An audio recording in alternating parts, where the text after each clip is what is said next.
Your honour, Vishwa குற்றவாளி இல்லை என்பதுதான் என் வாதம். குற்றம் சாட்டப்பட்ட விஸ்வாவை விசாரிக்கும் போது என்ன தெரிய வருது என்றால், ஒரு மனிதன் நல்லவனா இருப்பதற்கும் கெட்டவனா மாறுவதற்கும் அவன் வாழும் சூழ்நிலை தான் காரணம். அதை நீங்களே ஒத்துக்கொண்டீர்கள். விஸ்வா வளர்ந்த சூழ்நிலை என்ன? அவன் குழந்தை பருவத்தை கொஞ்சம் நினைச்சு பாருங்க. அப்பா அம்மா இல்ல, அவன் ஒரு அனாதை. அவனுக்கு அன்பு காட்ட அரவணைக்க யாருமே இல்ல. விஸ்வாக்கு முறையா வாழ்றதுக்கு வழிகாட்ட ஆள் இல்லாதனாலதான் தடம் புரந்து அவன் இஷ்டத்துக்கு வாழ்ந்துட்டு இருக்கான். விஸ்வா நல்லவன்னு நான் சொல்ல வரல. அதுக்காக அவன் திருத்த முடியாத கெட்டவனோ இல்ல. அவனுக்கு தேவை இப்ப திருந்துறதுக்கு ஒரு சந்தர்ப்பம். அதை தாங்கள் தர வேண்டும் என்று தாழ்மையுடன் கேட்டுக்கொள்கிறேன். விஸ்வா திருந்துவதற்கு இந்த கோர்ட் ஏற்கனவே 3 முறை சந்தர்ப்பம் கொடுத்திருக்கிறது என்று நினைக்கிறேன். 3 முறையா 4 முறையா? 4 முறை. 5 வாட்டிமா போய் சொல்றாங்க. எத்தனை தடவை சந்தர்ப்பம் கொடுக்கப்பட்டிருக்கிறது என்பது பிரச்சனை இல்ல. உண்மையான பிரச்சனை என்னவென்றால் அவன் மீது நம்பிக்கை இருக்கா இல்லையா என்பதுதான். நிச்சயமா எனக்கு இருக்கு. விஸ்வாக்கு 4 தடவை இந்த கோர்ட் சந்தர்ப்பம் கொடுத்திருக்கிறது உண்மைதான். ஆனா இந்த முறை நீங்க தர வாய்ப்பு அவன் நிச்சயமா திருந்துவான்னு நான் நம்புறேன். எனவே விஸ்வாவை மன்னித்து விடுவிக்குமாறு இந்த கோர்ட்டுக்கு. இனிமேல் விஸ்வா எந்த குற்றங்களில் ஈடுபட்டாலும் கடுமையாக தண்டிக்கப்படுவார் என்று இந்த கோர்ட் எச்சரிக்கிறது. அண்ணா ஆரம்பிச்சாரு, நீ ஆரம்பி. எல்லாம் பென்ஷன் கேஸ்டா, காசு இருக்காதுடா. இவன் ஓகேயா? டெஸ்ட் பண்ணி பாத்துருவோம். என்ன எவ்வளவு இருக்கு? வெறும் பேப்பர் விசிங் கடமா இருக்கு. ஓம் பர்சா. Thank you sir. இருந்த காசுக்கெல்லாம் வெறும் விளக்கணை வாங்கி தலையில் தரவிட்டியா? நீங்கள் இவ்வளவு சிரமப்பட்டு யாருக்காக வாதாடி கொண்டிருக்கிறீர்களோ அவர் அதை பொருட்படுத்துவதாய் எனக்கு தெரியவில்லை. எனவே இந்த முறை விஸ்வா 250 ரூபாய் அபராதம் கட்ட வேண்டும் என்று இந்த கோர்ட் தீர்மானிக்கிறது. இந்த மாதிரி ட்ரெஸ் எல்லாம் போட்டுட்டு கோர்ட்டுக்கு வரக்கூடாதுன்னு எத்தனை தடவை சொல்றேன். அதுக்காக கதர் வேட்டி கதர் சட்டை போட்டு வர முடியுமா என்ன? எது சொன்னாலும் அதுக்கு ஒரு பதில் ரெடியா வச்சுக்கோ. வணக்கம் சார். ஜட்ஜ் சொன்னது ஞாபகம் இருக்கா? இனிமே கோர்ட்டுக்கு வராம பாத்துக்க. ஆமா, பெரிய ஜட்ஜ். சுத்தில 2 தட்டு தட்டு சிம்பிளா 250 ரூபாய் கட்டிட்டு போடான்ட்டாரு. அதுக்காக நான் எவ்வளவு கஷ்டப்பட்டு இருக்கேன் எனக்கு தெரியும். கான்ஸ்டபிள கை நீட்டி அடிக்க தெரியுது, ஃபீஸ் கொடுக்க அவ்வளவு ஃபீல் பண்றியா? உங்களுக்கு தெரியாது மேடம், அந்த போலீஸ் நம்மகிட்டே மாமூல் கேக்குறான். முடியாதுன்னு சொன்னா கத்திய காட்டுறான் போலீஸ். சரி, என் புத்திய காட்டிட்டேன். சும்மா பஞ்ச் 4-5 பஞ்ச் பினிஷ். அப்புறம் உங்க ஃபீஸ் என்ன? உங்ககிட்ட நான் எனக்காவது ஃபீஸ் கேட்டிருக்கேனா? இருந்தாலும் எனக்காக நீங்க வாதாடி இருக்கீங்க. இதுக்கு மேல வேணான்னு சொன்னா கோச்சிப்ப. தன்மானக்கார வேற. உனக்கு ஃபைன் கட்டினது 250, என் ஃபீஸ் 150, மொத்தமா 400 ரூபாய் கொடு.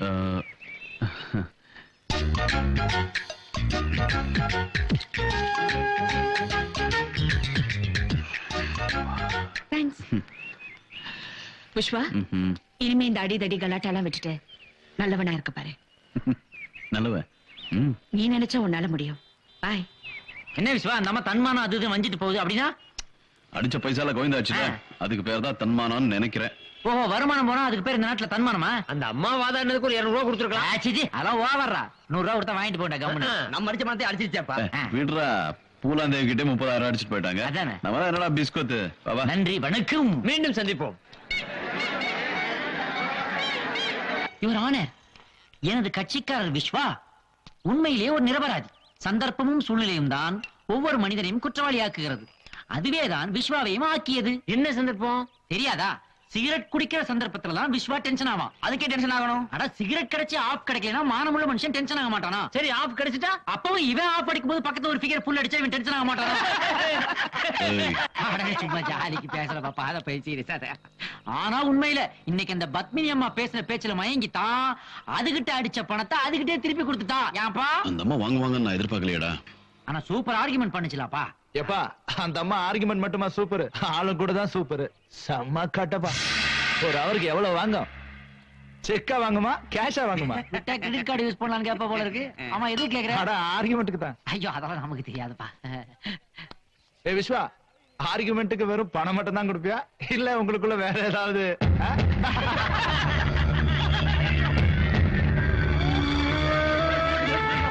என்ன சொன்ன? இனிமே அந்த அம்மா பத்தி ஏதாவது சொன்ன?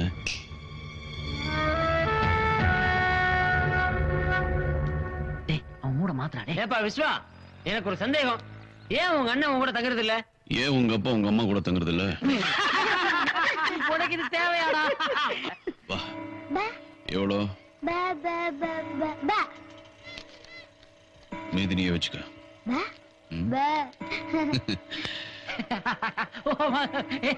மறுபடியும் விஸ்வா ஜாலி ஆயிட்டான். கேட்டுற வேண்டியதான். என்ன கேட்க போற?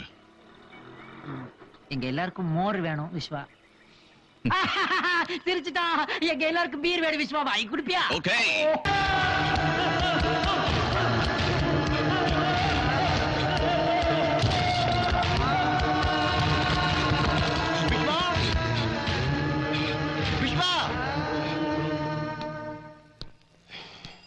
உங்க அண்ணன் உன்னை அவசரமா வர சொன்னாரு.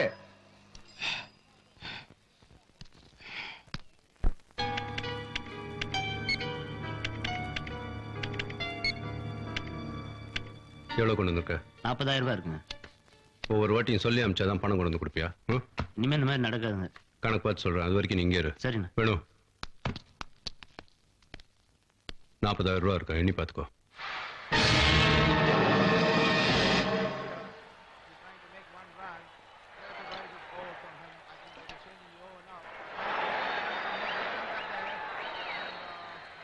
என்ன பாலா, ஆட்டம் எப்படி போயிட்டு இருக்கு? நம்ம பசங்க ஜெயிச்சிருவாங்களா? ஜெயிச்சிருவாங்க. சங்கர் தானே இந்த அடி அடிக்கிறான். அடிக்கிறான பிச்சு உதறான்ல. போன மேட்ச்ல பெங்களூர் டீமே கிழி கிழின்னு கிழிச்சுட்டான்ல. அடுத்த மேட்ச் யார் கூட விளையாடுறான்? ஜிம்கானா கிளப்போட தான். நீ ஒரு வேலை பண்ணு, அந்த ஜிம்கானா கிளப் மேல 1 லட்சம் ரூபாய் பந்தம் கட்டு. அப்புறம் அந்த பிளேயர் பேட்ஸ்மேன் சங்கருக்கு ஒரு லெட்டர் எழுது. அந்த லெட்டர்ல ஏண்டா ஒரு ஓவர்லயா 2 ஓவர்லயா? ஒரு ஓவர்ல அவுட் ஆகணும்ண்ணே.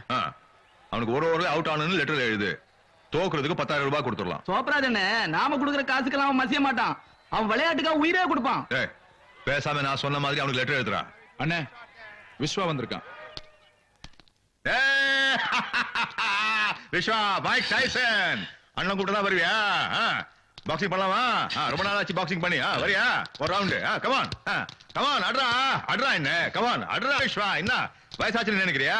கமான். என்னடா விஸ்வா, கமான் விஸ்வா, அட்ரா கமான். பஞ்ச் பே. அடே அடே பஞ்ச் பே. ஏய்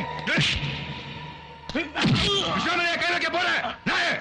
அவன் நம்பாள்டா.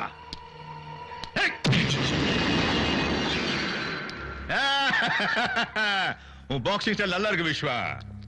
என் லைஃப்ல எவ்வளவு என்ன இப்படி குத்துனது இல்ல தெரியுமா? சோப்ராஜ் அவன் சின்ன பையன். இவனா சின்ன பையன்? நீ அடி வாங்கி பார், அப்ப தெரியும். Strong man. என்ன வர சொன்னீங்க? ஒண்ணு இல்ல, சோப்ராஜ் ஒண்ணு. நான் தான் ஒரு விஷயத்துக்கு வர சொன்னேன். வா விஸ்வா, நீ எனக்காக ஒரு சின்ன வேலை செய்யற. மந்தவழியில ஒரு கிரிக்கெட்டர் இருக்கான். அவன் பேர் சங்கர்.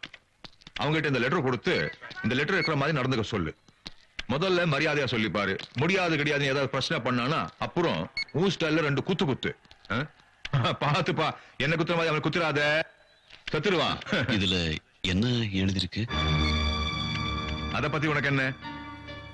இத அவனுக்கு கொடுக்கணும் இல்ல, அதனால என்ன எழுதிருக்குன்னு தெரிஞ்சுக்கணும் தான். இதுல உன்னோட அண்ணன் ரகுவுக்கும் சங்கரோட அம்மாவுக்கும் கல்யாணம் எழுதி இருக்கு.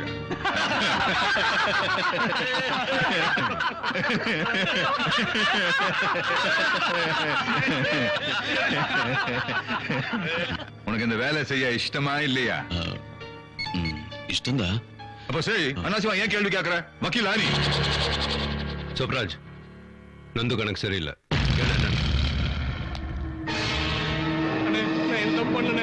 பணம் தெரியலண்ணே, நான் சொல்றது நம்புங்கண்ணே. அண்ணே வசூலான பணம் அவ்வளவுதானே, அவ்வளோத்தையும் அப்படியே கூட கொடுத்தேண்ணே. அண்ணே என்ன ஒண்ணும் செய்யாதீங்கண்ணே. பணம் தர முடியாது, என்ன பண்ணுவேன்னு கேட்கிறான். பரதேசி நாயே, இந்த சோபராஜ் கிட்டே உன் கைவரிசை காட்டுறியா? சொல்லுண்ணே, என்ன மன்னிச்சிருங்கண்ணே.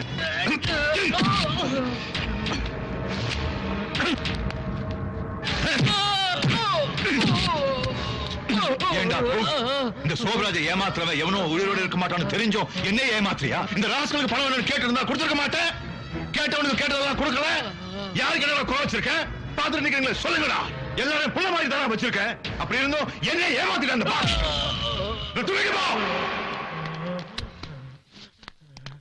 மறுபடியும் அவன் இந்த ஏழை பார்த்தா கண்டம் துருமா வெட்டி போட்டுடுங்க.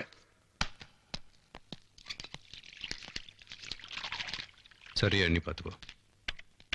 இந்த கம்ப்யூட்டர் டப்பா தப்பெல்லாம் கரெக்டா காட்டி கொடுத்துருக்கு. மனுஷன் மாதிரி ஏமாத்துறது இல்ல. வேணா இன்னும் 4 டப்பா வாங்கி வச்ச பிறகு விஸ்வா, உன்னுடைய மூளையும் என்னுடைய பலம் ஒன்னா சேர்ந்து இருக்குல்ல, மெட்ராஸ் சிட்டி கொஞ்ச நாள் என் பாக்கெட்ல வச்சிட வேண்டாம். விஸ்வா, நீ வெறும் பாக்ஸிங்னு டைம் வேஸ்ட் பண்றதை விட கொஞ்சம் கம்ப்யூட்டர் கத்துக்கிட்டீங்கன்னா நாளைக்கு நல்ல வேலை கிடைக்கும். ரகு, அவனு டைம் வேஸ்ட் பண்ணல. பாக்ஸிங்ல ஒரு நாள் பெரிய ஆளா வருவான். நீ போய் நல்லா பிராக்டிஸ் பண்ணு விஸ்வா. முதல்ல நீ அந்த கிரிக்கெட் பிளேயர் சங்கரை பார்த்து வேலை முடிச்சிட்டு வா. உடனே போ. என்ன? நான் வரேண்ணே. விஸ்வா என்னண்ணே? இந்த செலவு வரேன்.